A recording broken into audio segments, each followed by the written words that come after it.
সবাইকে আজকের লাইভ ক্লাসে শুভেচ্ছা জানাচ্ছি।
আমাদের হোয়াটসঅ্যাপ গ্রুপে আমাদের লাইভ ক্লাসের লিংক শেয়ার করা হয়েছে।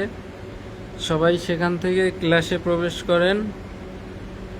ক্লাসের দরজা খুলে দেওয়া হয়েছে, সবাই সেখান থেকে ক্লাসে প্রবেশ করেন।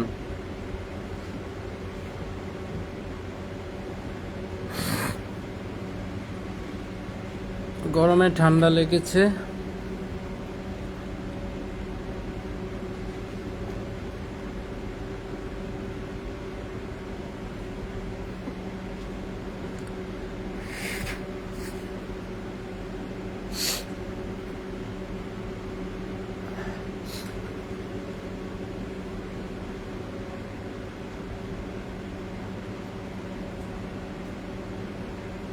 আপনারা সবাই কেমন আছেন? যারা যারা ক্লাসে প্রবেশ করবেন সবাই একটু কমেন্ট করবেন, সবাই একটু হাজিরা দিবেন। আমরা অনেক দিন পরে, দীর্ঘ 3 দিন পরে ক্লাস শুরু করেছি। পরিবারের সাথে পহেলা বৈশাখ উদযাপনের জন্য একটু বাড়িতে গিয়েছিলাম।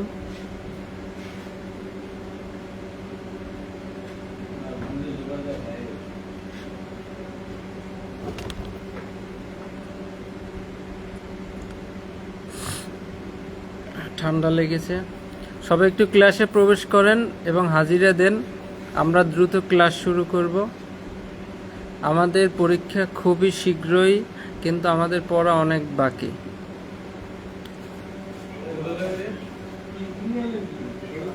সবাই কেমন আছেন কমেন্টে লেখেন। সবাই কেমন আছেন?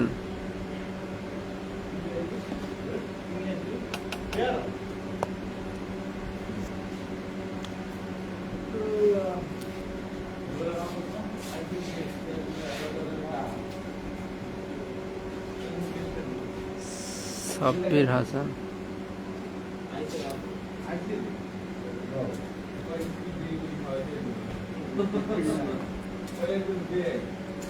যাই হোক, আমরা আমাদের ক্লাস শুরু করি।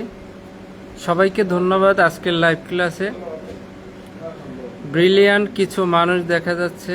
আমিনুল হক শাকিল, সত্যজিৎ বিশ্বাস, Shrimati Seema Roy Dasi, MST Ripa Akter. Thank you so much সবাইকে। 1 থেকে 230 পর্যন্ত আমরা মোটামুটি দণ্ডবিধির পারি, গুরুত্বপূর্ণ ধারাগুলো। এখন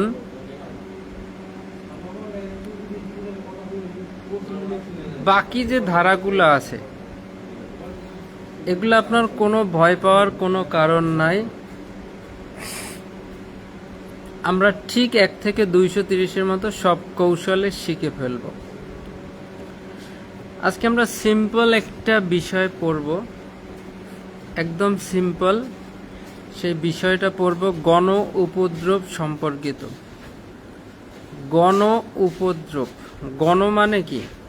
অনেক মানুষজন, জনগণ বা মানুষজন। উপদ্রব মানে কি?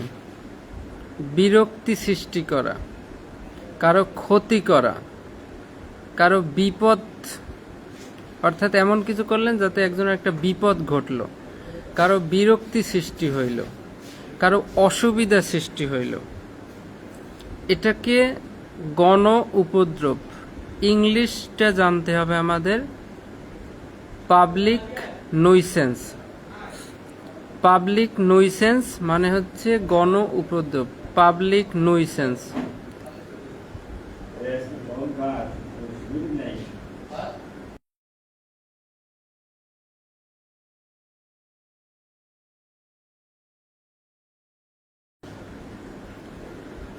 তাহলে সবাই একটু সচেতনভাবে শোনেন। গণ উপদ্রব, পাবলিক নুইসেন্স। গণ উপদ্রবটা কি আসলে? যখন কোনো একটা ব্যক্তি যদি তার ইচ্ছাকৃত কাজের মাধ্যমে, ইচ্ছাকৃত কাজ মানে নিজে ইচ্ছা করে করতে হবে, ইচ্ছাকৃত কাজের মাধ্যমে জনসাধারণের কোনো ক্ষতি করে, কোনো বিপদ তৈরি করে বা বিরক্তি সৃষ্টি করে বা কারো চলাচলে অসুবিধা সৃষ্টি করে, তখন তাকে গণ উপদ্রব বলে, পাবলিক নুইসেন্স। গণ উপদ্রব মানুষের অশান্তি। গণ উপদ্রব হচ্ছে মানুষের অশান্তি। আপনি সংজ্ঞার বেসিকটা বোঝেন, তাহলে পরের ধারাগুলো ক্লিয়ার হবে। গণ উপদ্রব মানে হচ্ছে জনগণের অশান্তি বা মানুষের অশান্তি। কিভাবে করতে হবে? ইচ্ছাকৃত কাজের। আপনি এমন একটা কাজ করলেন অনিচ্ছাকৃতভাবে, আপনার এই ইচ্ছা ছিল না, কিন্তু একজন মানুষের ক্ষতি হয়ে গেল, এইটা কি হবে? এটা কিন্তু গণ উপদ্রব হবে না। আপনি জেনে শুনে এমন একটা কাজ করলেন যাতে জনসাধারণের ক্ষতি, বিপদ বা বিরক্তি সৃষ্টি করে, কোনো ক্ষতি করে, বিপদ তৈরি করে বা বিরক্তি সৃষ্টি করে, অথবা চলাচলে অসুবিধা তৈরি করে, এরকম একটা কাজ যখন আপনি করবেন সেটা হচ্ছে গণ উপদ্রব বা মানুষের অশান্তি। তাহলে এই গণ উপদ্রব কতভাবে করা যায় হিসাব করেন তো। মানুষের ক্ষতি আপনি কতভাবে করতে পারেন? তাকে একটা ভেজাল খাবার খাওয়াইয়ে ক্ষতি করতে পারেন, বুঝলেন? তাকে আপনি কিভাবে করতে পারেন? ভেজাল খাবার খাওয়াইয়া করতে পারেন, মানুষের মধ্যে রোগ ছড়াই দিয়ে করতে পারেন, ক্ষতি করতে পারেন, বিপদ তৈরি করতে পারেন, বিরক্তি সৃষ্টি করতে পারেন। আপনি ভালো ড্রাইভিং পারেন না, কিন্তু আপনি রাস্তায় গাড়ি নিয়ে নেমে গেলেন, শাসা করে টানতেছেন, একজনের গায়ে উঠাই দিলেন, তাহলে এই যে লোকটা অ্যাক্সিডেন্ট করলো, তার ক্ষতি হইল বা বিপদ তৈরি হইল। আপনি রাস্তাঘাটে পাবলিক নুইসেন্স বা গণ উপদ্রব করতে পারেন। আপনার বাড়ির সামনে দিয়ে রাস্তা গেছে, সেই রাস্তায় আপনি কি করলেন? বালু ফেলে রাখলেন, ইট এমনভাবে রাখলেন যাতে গাড়ি চলাচলের জায়গা নাই। ধানের যে নাড়াকুটা একদম রাস্তা বোঝাই করে রাখলেন যাতে এটা ভ্যানও যাইতে পারে না। তাহলে এটা কি? আপনি উপদ্রব তৈরি করলেন। আপনি লঞ্চ চালাইতেছেন, লঞ্চে অথবা বাস চালাইতেছেন, বাসে এত পরিমাণ যাত্রী ঢুকাইতেছেন, আর খালি বলতে এই আপা সিট খালি আছে, সিট খালি আছে, আসলে দাঁড়ানোরও জায়গা নাই। তারপর আপনি বলতেছেন খালি আছে, খালি আছে। এভাবে বাসটাকে এত লোক ভর্তি করলেন যাতে এখন ওই বাসের মধ্যে যারা আছে প্রত্যেকে মানে নিঃশ্বাস নিতে কষ্ট হয়, অথবা অস্বস্তিকর পরিবেশ, তারা বিরক্ত হচ্ছে। এভাবে আপনি গণ উপদ্রব করতে পারেন। আপনার একটা পোষা কুকুর আছে যেটাকে আপনি পুষে রাখেন, এই কুত্তার বাচ্চা কি করে? সে কিন্তু ঘেউ ঘেউ করে এবং মানুষ, অচেনা মানুষ দেখলেই যে কামড় দেয়। আপনি কি করলেন? এই কুত্তার বাচ্চাটাকে ছেড়ে রাখলেন। কেন ভাই? এটা তো কামড়ায়, এটা তো আপনি জানেন। তাহলে এরকে আপনার কি করা উচিত ছিল? বেঁধে রাখা উচিত ছিল। কিন্তু আপনি যদি ছেড়ে রাখেন তাহলে মানুষ আসলে তাকে কামড়াবে, তো এটা মানুষের একটা ক্ষতি, বিপদ বা বিরক্তি। আপনি আপনার নতুন বিল্ডিংয়ে কাজ করতেছেন, 5 তলা ফাউন্ডেশনের কাজ করতেছেন, 4 তলা কমপ্লিট, 5 তলায় এখন আপনি ওই যে নিচে কোনো ব্যারিকেড দিলেন না, আপনি কাজ করতেছে মিস্ত্রিরা, একটুবার ইটের খোয়া রাস্তায় পড়ে, এই বালু পড়ে, সিমেন্ট পড়ে, মানুষ হেঁটে যায়, মাথায় পড়ে, আপনার কোনো খেয়ালই নেই। এতেও কিন্তু মানুষ আপনি বিরক্ত করতেছেন। তারপর আরো কিভাবে করা যায়?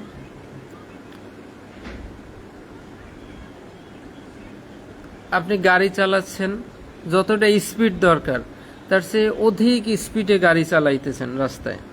তাতে কি হচ্ছে? এটা মানুষের মধ্যে একটা ভয় কাজ করতেছে, যে কোনো সময় যে কারো উপরে উঠে যাইতে পারে।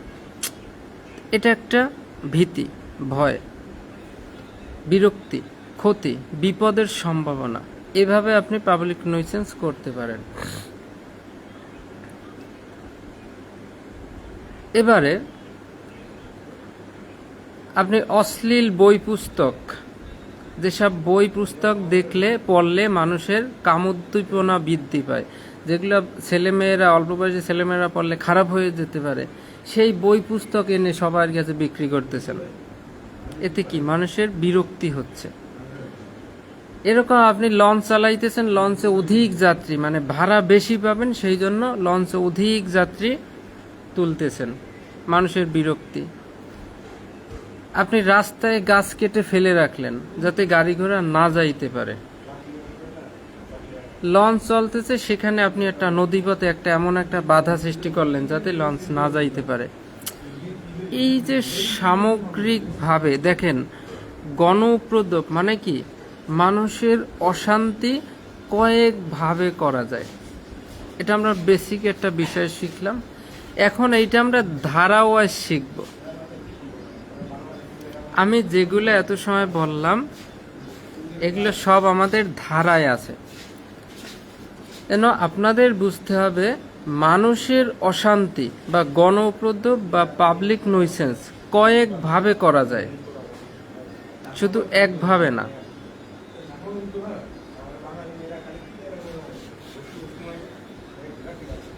এখন আপনার বাড়িতে বিয়ে অনুষ্ঠান, আপনি সাউন্ড বক্স আনছেন, 5 পেয়ারের সাউন্ড বক্স আনছেন, এখন আপনি ঢুপঢাপ ঢুপঢাপ বাজাইতেই আছেন, কিন্তু আপনার পাশের বাড়ি অথবা পাশের ঘরে একটা লোক অসুস্থ, সে এইটাকে মেনে নিতে পারছে না, তার কষ্ট হচ্ছে এই বক্সের বিট শুনে। তাহলে এই বক্স বাজানোর মাধ্যমেও কিন্তু আপনি একজনের গণ উপদ্রব বা মানুষের অশান্তি আপনি তৈরি করছেন। তো এইরকম প্রত্যেকটা জিনিসের যত ধরনের আপনি গণ উপদ্রব বা মানুষের অশান্তি সৃষ্টি করবেন, প্রত্যেকটাতে আপনার শাস্তির ব্যবস্থা আছে এই দণ্ডবিধিতে। এই গণ উপদ্রব বা মানুষের অশান্তি সম্পর্কিত অধ্যায়ে 268 থেকে 294 খ পর্যন্ত, অর্থাৎ 268 থেকে 294, এই সব কয়টা ধারা হচ্ছে গণ উপদ্রব, অর্থাৎ মানুষের অশান্তি সম্পর্কিত।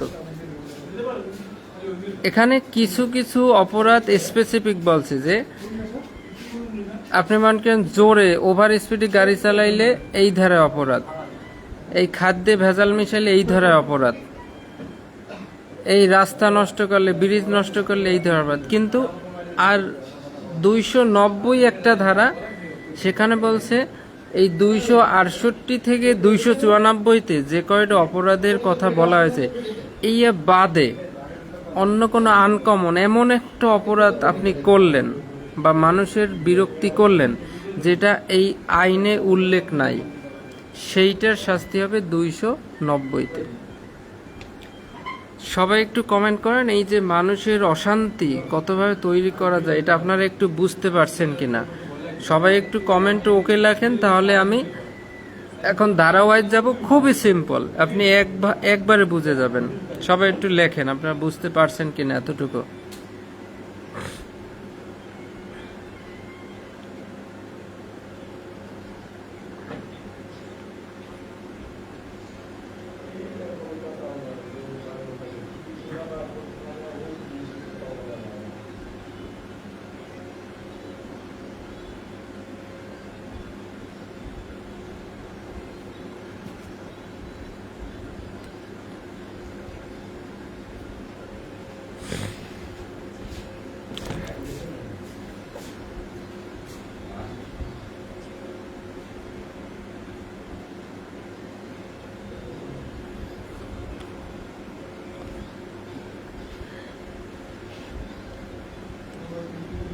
তাহলে আমরা একটু শুরু করি, সবাই একটু মনোযোগী হন। খুবই সিম্পল একটা অধ্যায়, আমরা এক লাইনে শেষ করে দেব। গণ উপদ্রব কি? গণ উপদ্রব কাকে বলে? গণ উপদ্রব বলতে কি বোঝায়? এরকম একটা শর্ট প্রশ্ন আসলে আপনি কি লিখবেন? যে কোনো ব্যক্তি যদি তার ইচ্ছাকৃত কাজের মাধ্যমে অপর কোনো ব্যক্তির ক্ষতি, বিপদ বা বিরক্তি সৃষ্টি করে বা চলাচলে অসুবিধা সৃষ্টি করে, তাকে গণ উপদ্রব বলে। 268।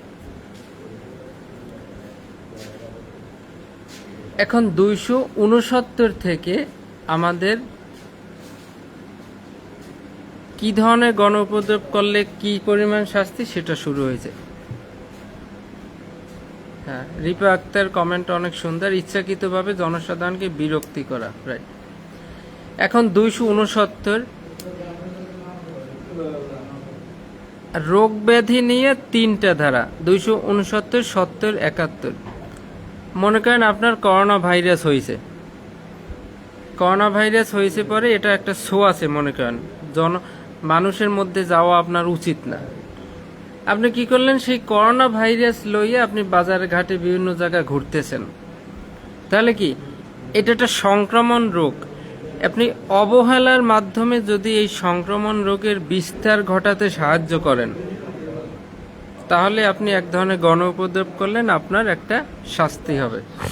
269 ধারায় অবহেলার ফলে সংক্রমণ রোগের বিস্তার যদি ঘটান আপনি, তাহলে 269। আর একটা বিদ্বেষ বা হিংসামূলকভাবে, যে আমার করোনা ভাইরাস হয়েছে, আমি চাই সবার করোনা ভাইরাস হোক, এই জন্য আপনি বিদ্বেষ বা হিংসা নিয়ে আপনি কি করলেন? ওই রোগ নিয়ে আপনি সমস্ত বাজারঘাটে সব জায়গায় ঘুরে বেড়াচ্ছেন, সবার সাথে কোলাকুলি করতেছেন, হাত মচকাচ্ছেন, ঠিক আছে? একটা হচ্ছে অবহেলার ফলে 269, আর 70 হচ্ছে বিদ্বেষপূর্ণ কাজের মাধ্যমে সংক্রমণ রোগের বিস্তার যদি ঘটান। আর 271 হচ্ছে কোয়ারেন্টাইন বা সঙ্গ নিরোধ, যেটা, হ্যাঁ, এই কোয়ারেন্টাইন যদি কেউ অমান্য করে। মনে করেন আপনার বিশেষ একটা সংক্রমণ ব্যাধি হয়েছে, আপনাকে কোয়ারেন্টাইনে রাখা হয়েছে, আপনি কি করলেন? এই কোয়ারেন্টাইন অমান্য করে সব জায়গায় ঘুরতেছেন, তাহলে কোয়ারেন্টাইন অমান্য করলে 271। রোগ নিয়ে 3টা, এই 3 ধরনের গণ উপদ্রব করলে আপনি এই 69, 70, 71 শাস্তি পাবেন। এবার খাবার নিয়ে 2টা, 272, 273।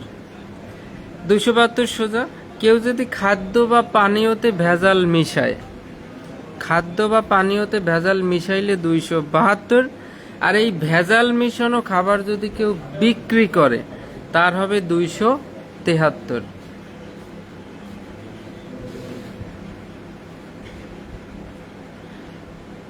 এই ভেজাল খাবার বিক্রি করতে হইলে আপনি কমন সেন্স বোঝেন, আগে তো খাবারে এইটা মিশানো লাগবে, আগে মিশাবেন, তো সেই জন্য আগে মিশানোর ধারাটা 272 হচ্ছে। খাদ্যে যদি কেউ ভেজাল মিশায় তাহলে 272। আর এবার মিশানো খাদ্য যে বিক্রি করবে বা পানীয় বিক্রি করবে, তার 273। এবার ঔষধপত্র নিয়ে 3টা ধারা, 274, 75, 76। ঔষধে যদি কেউ ভেজাল মিশায় তাহলে 274। এই ভেজাল ঔষধ যদি কেউ বিক্রি করে তাহলে 275। সহজ না অনেক? আর একটা ঔষধ, অর্থাৎ এই ঔষধটার কাজ একটা, কিন্তু আপনি যদি অন্য কিছু বলে বিক্রি করেন, মনে করেন একটা গ্যাস্ট্রিকের ঔষধ, সেটাকে যদি আপনি এইভাবে বিক্রি করেন যে এটা কি, এটা কোনো, মনে করেন বড় বড় রোগের, যেমন এটা ডেঙ্গু জ্বরের ঔষধ, অথবা এই একটা ঔষধ খাইলে আপনার এত 7 ধরনের কাজ হবে, অথবা এটা ডায়াবেটিসের ঔষধ, অথবা এটা বিভিন্ন ধরনের, যে এটা কিডনি রোগীর ঔষধ, কিন্তু ঔষধটা হচ্ছে গ্যাস্ট্রিকের। মানে একটা ঔষধকে যদি আপনি ঔষধের যে কাজ সেটা যদি অন্য নাম দিয়ে যদি বিক্রি করেন বা অন্য কোনো কাজ এইরকম বলে যদি বিক্রি করেন, অর্থাৎ এক ঔষধকে অন্য ঔষধ বলে যদি বিক্রি করেন 276। রোগ ব্যাধি নিয়ে 3টা, খাবার নিয়ে 2টা, আবার ঔষধ নিয়ে 3টা। এ পর্যন্ত আমাদের শেষ। এবার 279 ধারা, এটা একটু গুরুত্বপূর্ণ, সবাই শোনেন। বেপরোয়াভাবে রাজপথে গাড়ি চালানো বা ঘোড়া চালানো, আগে কিন্তু ঘোড়া চলতো, হ্যাঁ, অশ্ব আরোহণ, তো ঘোড়ারটা আমরা বাদ দিলাম। বেপরোয়াভাবে রাজপথে গাড়ি চালানো। আমিনুল হক শাকিল নতুন গাড়ি কিনেছে, একদম নতুন।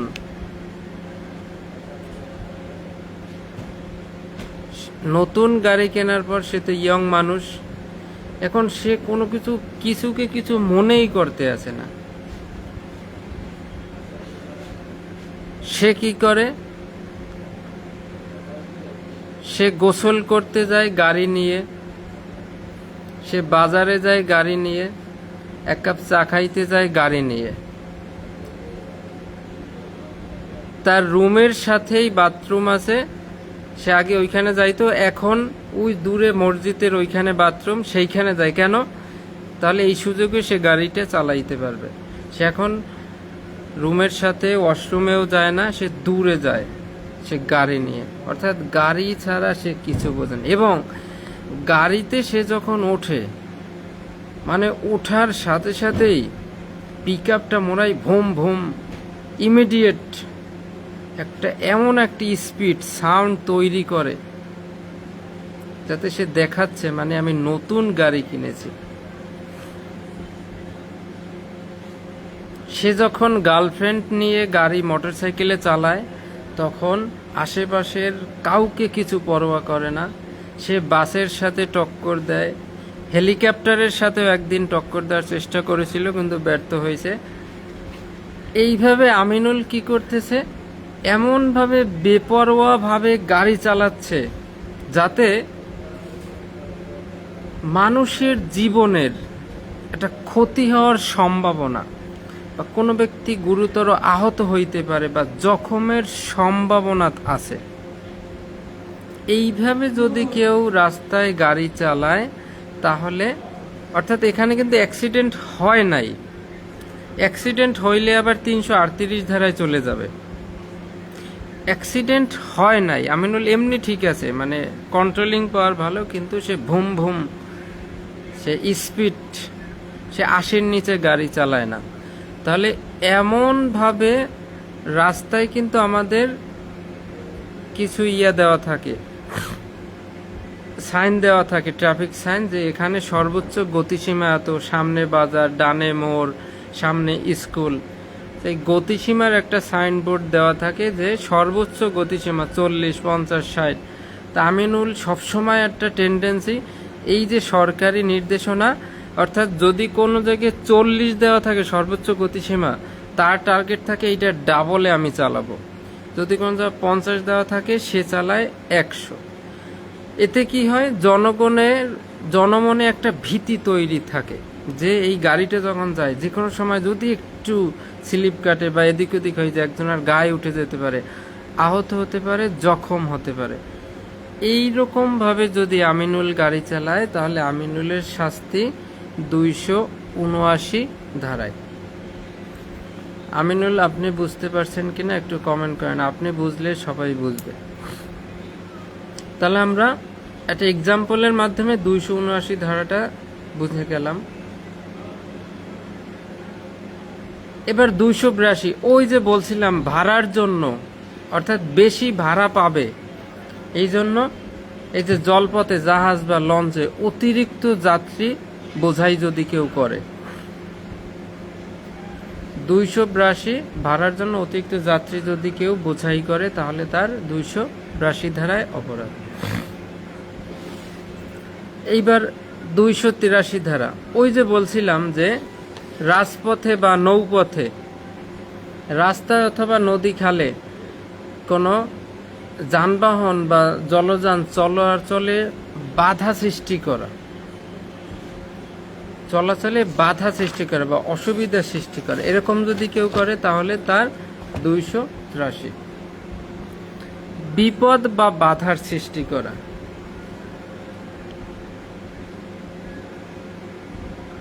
আপনার বাড়ির সামনে দিয়ে রাস্তা দিয়ে প্রতিদিন অনেক গাড়ি চলে, আপনি কি করলেন সন্ধ্যার পরে বড় মোটা মোটা কলা গাছ আপনি কেটে রাস্তার উপর ফেলে রাখলেন, একদম রাস্তা ব্লক করে, যেটা হঠাৎ যদি কেউ এসেই ওইটা ধাক্কা খেয়ে একটা বিপদ হয়। এই ধরনের মানুষের অশান্তি যদি করেন তাহলে আপনি 283 ধারায় অপরাধী হবেন।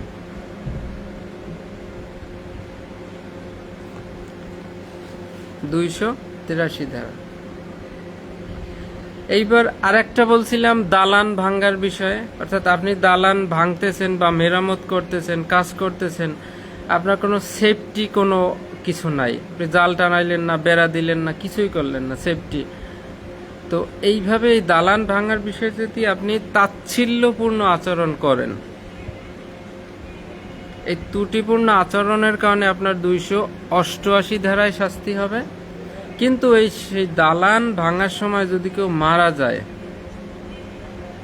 তাহলে কিন্তু 304 সঠাইবেন ক ধারায় আপনার শাস্তি হবে, অবহেলার ফলে ঘটিত মৃত্যু। কিন্তু আপনি যে এই তাচ্ছিল্যপূর্ণ আচরণ, অপরাধ না ঘটা পর্যন্ত আপনার শাস্তি হবে 288। এবার সেই যে কুকুরের বাচ্চা আমরা পড়ছিলাম, প্রাণী সম্পর্কে তাচ্ছিল্যপূর্ণ আচরণ 289। আপনার একটা কি কামড়ানো কুকুর আপনি পালেন, যে কাউকে নতুন কাউকে দেখলেই তেড়ে গিয়ে কামড় দেয়, তাহলে এটা হচ্ছে তার একটা বিরক্তি, ক্ষতি, বিপদ তৈরি করা। এই কুকুরকে যদি আপনি ছেড়ে রাখেন বা তাচ্ছিল্যপূর্ণ আচরণ করেন জেনে শুনে, তখন আপনার হবে 289 ধারা। আর এইবার এমন একটা গণ উপদ্রব, আমাদের এখানে শেখ হৃদয় আছে, খুবই স্মার্ট, ব্রিলিয়ান্ট, আধুনিক, লেটেস্ট, ফিটেস্ট এবং কোয়ালিটিফুল মেম্বার অফ বাংলাদেশ পুলিশ, গর্বিত সদস্য। এই শেখ হৃদয় নতুন একটা রিলেশনে গিয়েছে, একদম নতুন। আগে অনেকগুলো রিলেশন করছিল কিনা এটা আমি বলবো না এখানে, তাহলে সব সত্য প্রকাশ পাবে। শেখ হৃদয় নতুন একটা রিলেশনশিপে গিয়েছে। আজকে হচ্ছে তাদের প্রথম ডেট অথবা প্রথম মিট কোথায় হবে? ঢাকার রমনা পার্কে। ঢাকার রমনা পার্কে শেখ হৃদয় এবং তার গার্লফ্রেন্ড দেখা করবে আজকে। শেখ হৃদয় খুব সেজেগুজে গেল, ভালো পোশাক, লোফার, তারপর body spray, Wild Stone coat, body spray দিয়ে গেল। গার্লফ্রেন্ড সেও আসছে, 3 পিস, তারপর আনুষঙ্গিক অর্নামেন্টস, গহনা, ভালো পারফিউমওয়ালা বডি স্প্রে, তারপরে আর কি বিভিন্ন প্রসাধনী ব্যবহার করে, ঠোঁটে লিপস্টিক, সেটা তো আছেই। শেখ হৃদয় এবং তার গার্লফ্রেন্ড আজকে রমনা পার্কে দেখা করতেছে। দেখা হইলো, এখন একটা ওখানে কিন্তু সিট আছে, বসার সিট আছে, বসার সিটে কাপেলরা বসা যায়, গার্লফ্রেন্ড বয়ফ্রেন্ড প্রেমিক প্রেমিকা বসা যায়, সিটগুলা কিন্তু আছে, যদিও আমি এগুলা জানি না, বুঝি না। তাহলে তারা দুজনে গেল, দেখা করলো। দেখা করার পর প্রথমেই তো আর কিছু করা যায় না, প্রথমে একটু হালকা কুশলাদি কথাবার্তা। তারা যে সিটে বসছে, এই সিটের একটু পাশেই আর একটা সিট, সেই সিটে একটা বয়স্ক একজন দম্পতি, তারাও বসে আছে, শেখ হৃদয় সেও বসে আছে। বয়স্ক দম্পতিরা সাধারণত শান্তিপ্রিয়, তারা প্রকৃতি দেখবে, তাদের আর ওই যে বডির প্রতি অ্যাডিকশন, দেহের প্রতি আসক্তি খুবই কম, ঠিক আছে, কামোদ্দীপনা এবং যৌন লালসা খুবই কম, লেস একদম নাই বললেই চলে। কিন্তু শেখ হৃদয় তো সেরকম না, সেটা ইয়ং মানুষ, আপনারা বোঝেন না কেন। শেখ হৃদয় কিছু কথা বলার পরে এখন একটু পর তার গার্লফ্রেন্ডকে ঠোঁটে কিস করে, একটু পর মানে মাঝে মাঝে এদিক ওদিক তাকায়, আর একটু পর একদম কাচুমাচু সাউন্ড করে তার গার্লফ্রেন্ডের ঠোঁটে কিস করে। এখন সেই যে বয়স্ক দম্পতি, তারা বিষয়টাকে খুবই ওট ফিল করতেছে, বিরক্তি ফিল করতেছে যে কি করতেছে এরা, করবে অল্প, মানে এত সাউন্ড কেন হচ্ছে দিনের বেলা বিকেল বেলা, ঠিক আছে। তাহলে এই যে শেখ হৃদয় এই পাবলিক প্লেসে বসে পাবলিক নইসেন্স অর্থাৎ মানুষের অশান্তি বা বিরক্তির তৈরি করলো, এইভাবে গার্লফ্রেন্ডকে নিয়ে পার্কে বসে কিস করার কোনো ধারা কিন্তু এই দণ্ডবিধিতে নাই, কোনো ধারা কিন্তু দণ্ডবিধিতে নাই। তাহলে কি শেখ হৃদয় বেঁচে যাবে? তাহলে কি শেখ হৃদয় বেঁচে যাবে? তাহলে এই ধরনের আনকমন যদি কিছু হয় যেটা দণ্ডবিধিতে উল্লেখ নাই, সেইটা কিন্তু এই 290 ধারায় চলে আসবে। অর্থাৎ প্রকারান্তরে ব্যবস্থিত নহে এমন কোনো গণপ্রদোপ যদি কেউ করে, তাহলে এই 290 ধারায়। আর 291 হচ্ছে কোনো একটা লোককে গণপ্রদোপ না করার জন্য নির্দেশ দেওয়া হয়েছে, একবার গণপ্রদোপ করছে, পরে বলছে আপনি যেন এইটা না করেন, সে আবার যদি একই কাজ করে, অর্থাৎ গণপ্রদোপ বন্ধের নির্দেশ দেওয়ার পরেও যদি এই কাজ করে, তাহলে সে হচ্ছে 291। এরপর আছে অশ্লীল বই পুস্তক বিক্রি করা। অশ্লীল বই পুস্তক বিক্রি করা, মনে করেন এমন একটা অশ্লীল পুস্তক, পুস্তিকা, কাগজপত্র, অঙ্কন বা যে কোনো চিত্র, কল্পমূর্তি বা এটা আপনি যদি শো করেন, ভাড়া দেন, প্রদর্শন করেন, প্রচার করেন, বিক্রি করেন, তাহলে এই অশ্লীল পুস্তক মানেটা কি? যে পুস্তক যুবক যুবতী এমনকি বয়স্ক ব্যক্তির মনেও কাম উদ্দীপনা তৈরি করে বা এর ধারণার জন্ম দেয় বা ধারণার জন্ম দেয়, সেইটা হচ্ছে অশ্লীল। আপনি একটা চটি বই নিয়ে আসলেন বিক্রি করার জন্য, সেখানে কিসের কথা বলা আছে? ওই ধরনের কথা আছে যেগুলো আপনারা অনেকেই পছন্দ করেন, কিন্তু এটা তো সমাজের জন্য ভালো না ভাই, এটা তো সবাই গ্রহণ করবে না।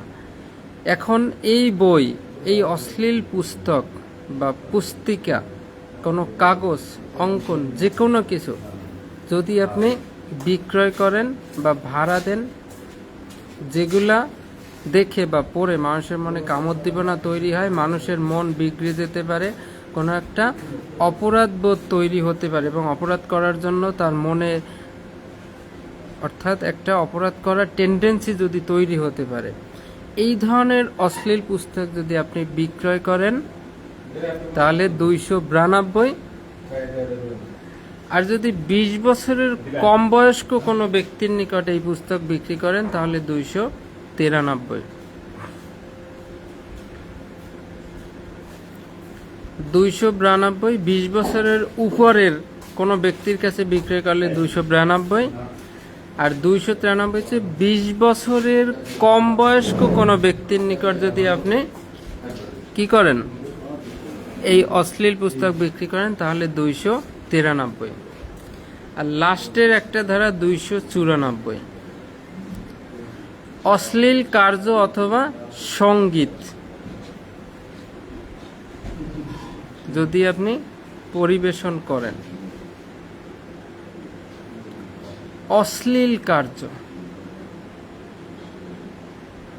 একদম অশ্লীল কার্য, অথবা সঙ্গীত। মনে করেন আপনি কি করলেন, একটা যাত্রাপালার আয়োজন করলেন, সেখানে অশ্লীল একদম এমন কিছু ড্যান্স হচ্ছে যেগুলা সমাজের সকলের কাছে গ্রহণযোগ্য নয়। যদিও আপনি অল্প বয়সী আমিনুল হক শাকিল এগুলো পছন্দ করেন, আপনার কাছে গ্রহণযোগ্য হতে পারে, কিন্তু এটা কিন্তু সকলের কাছে গ্রহণযোগ্য নয়।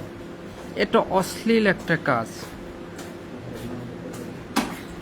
এটা যদি করেন, অথবা অশ্লীল সঙ্গীত, এমন একটা গান গাইতেছেন, কি গান, আমি 16 পেরিয়ে গেছি, হ্যাঁ, অথবা ওই যে বেগুন, এই সেই, জাস্ট এমন একটা গান আপনি গাইলেন যেটা অশ্লীল অথবা কি সকলের কাছে গ্রহণযোগ্য না, মানুষের বিরক্ত তৈরি হয়, মানুষের মনে খারাপ কিছু ধারণার জন্ম দেয়। সেই অশ্লীল কাজ অথবা সঙ্গীত যদি আপনি করেন, তাহলে 294। তাহলে আমরা এক লাইনে একটু সারসংক্ষেপ করি আজকে, সব কয়টা ধারা একটু এক লাইনে একটু রিভিশন দিয়ে একটু বোঝার চেষ্টা করেন। গণ উপদ্রব এটা কি? কোনো ব্যক্তির ইচ্ছাকৃত কাজের কারণে অন্য কোনো ব্যক্তির যদি ক্ষতি, বিপদ, বিরক্তি তৈরি হয়, অথবা চলাচলে যদি অসুবিধে তৈরি হয়, তখন তাকে গণ উপদ্রব বলে, বা পাবলিক নুইসেন্স বলে, বা মানুষের অশান্তি তৈরি করা বলে। 268 ধারা। এবার 269 কি আছে? রোগ ব্যাধি। আপনি অবহেলা করে একটা সংক্রমণ রোগ আপনি যদি ছড়ান, তাহলে 269। এবার যদি ইচ্ছাকৃত বা বিদ্বেষভাবে হিংসা করে যদি রোগটাকে ছড়ান, তাহলে 270। আর কোয়ারেন্টাইনে রাখা হয়েছে আপনাকে, সেইটা যদি আপনি অমান্য করেন, তাহলে 271। এবার খাদ্য পানীয় নিয়ে দুইটা, 72, 73। প্রথমে হচ্ছে খাদ্য পানীয়তে আপনি ভেজাল মিশাবেন, 272। আর 273 হচ্ছে সেই ভেজাল মিশানো খাদ্য বা পানীয় বিক্রি করবেন। এবার ঔষধপত্র নিয়ে তিনটা, 74, 75, 76। 74-এ আপনি ঔষধে ভেজাল মিশাবেন, 75-এ আপনি সেই ভেজালকৃত ঔষধ বিক্রি করবেন, আর 76-এ এক ঔষধকে অন্য ঔষধ বলে চালাইয়ে দেবেন বা বিক্রি করবেন, তাহলে 276। 279, বেপরোয়া গতিতে যদি আপনি যানবাহন চালান, যাতে মানুষের অ্যাক্সিডেন্ট হওয়ার সম্ভাবনা আছে, বিপদ হওয়ার বা জখম হওয়ার সম্ভাবনা আছে, তাহলে 279 ধারায় অপরাধ। 282, বেশি ভাড়া পাওয়ার জন্য আপনি অতিরিক্ত যাত্রী যদি বোঝাই করেন কোনো জাহাজে বা লঞ্চে, তখন 282। আর 283, রাজপথে অথবা নৌপথে যানবাহন বা জলযান চলাচলে বাধা সৃষ্টি করার জন্য যদি আপনি কিছু করেন, তাহলে 283। এরপরে আছে আপনার 288, দালান সমূহ ভাঙার ব্যাপারে। আপনি দালান ভাঙতেছেন বা মেরামত করতেছেন তাচ্ছিল্যপূর্ণভাবে, যাতে মানুষের একটা ক্ষতি হওয়ার সম্ভাবনা আছে, তখন 288। আর প্রাণী, আপনার কোনো হিংস্র মারাত্মক প্রাণী যদি থাকে, তাদেরকে যদি আপনি ঠিকভাবে না রেখে তাচ্ছিল্যপূর্ণভাবে রাখেন, যাতে মানুষের বিপদ বিরক্তি হওয়ার সম্ভাবনা আছে, তখন 289। আর এমন একটা গণ উপদ্রব করলেন যেটা দণ্ডবিধিতে এটার শাস্তি কথা উল্লেখ নাই কোথাও, সেই আনকমন গণ উপদ্রব করলে 290। আর একবার গণ উপদ্রব করছেন, শাস্তি পাইছেন, আদালত মানা করছে, আবারও যদি আপনি গণ উপদ্রব করেন, তাহলে 291। আর অশ্লীল বই পুস্তক যদি আপনি বিক্রি করেন, তাহলে 292। আর 20 বছরের কম বয়স্কদের জন্য কাছে যদি অশ্লীল বই পুস্তক বিক্রি করেন তাহলে 293। আর কোনো অশ্লীল কার্য বা সঙ্গীত, গান বাজনা, এগুলো অশ্লীল যদি কোনো কিছু করেন তাহলে সেটা যাবে 294। সবাই কি ন্যূনতম মাত্রায় কিছু বুঝছেন? সবাই একটু কমেন্ট করেন প্লিজ। কোনো ধারায় সমস্যা থাকলে সেটা আমাকে বলেন, আমি যতটুকু পারি আমি বলার চেষ্টা করব। আজকে শরীরটা ভালো না, ঠান্ডা লেগেছে।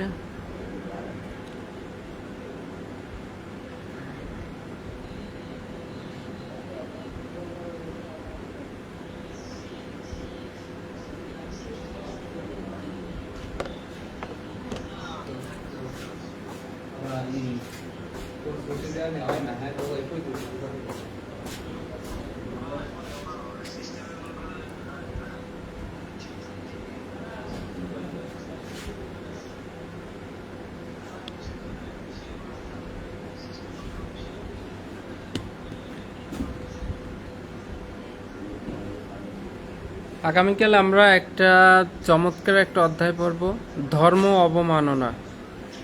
আমাদের সাম্প্রতিক সময়ে বা অনেক আগে থেকে এই যে ধর্মীয় বিষয়ে একজনের আইডি আরেকজন হ্যাক করে ধর্মীয় বিষয়ে পোস্ট করে, বিভিন্ন জায়গায় উপাসনালয়ে হামলা করে, বিভিন্ন প্রতিমা ভাঙচুর করে, বিভিন্ন ধরনের ধর্ম বিষয়ে যত অপরাধ আছে সেটা আমরা পড়ব 295 থেকে 298 পর্যন্ত। আগামী ক্লাসে খুবই গুরুত্বপূর্ণ একটা ক্লাস, যেখান থেকে এমসিকিউ তো থাকবেই, লিখিতও থাকতে পারে। সত্যজিৎ বিশ্বাস, আমিনুল হক, শাকিল দুইজনে কমেন্ট করছেন, এই দুইজনে বুঝছেন। So thank you so much. গণপ্রদোপের অধ্যায়টা দুই একটা এমসিকিউ থাকতে পারে, এত সিরিয়াস নেওয়ার কিছু নয়। জাস্ট যেভাবে বললাম, যারা নোট করছেন তারা ভালো রেজাল্ট করবেন, আর যাদের কাছে বই আছে একটু দাগিয়ে রাখবেন। এই হয়ে যাবে এভাবেই। তবে আপনি যে পারবেন সেটা আমি জানি। Thank you so much. আগামী ক্লাসে দেখা হচ্ছে। Good night.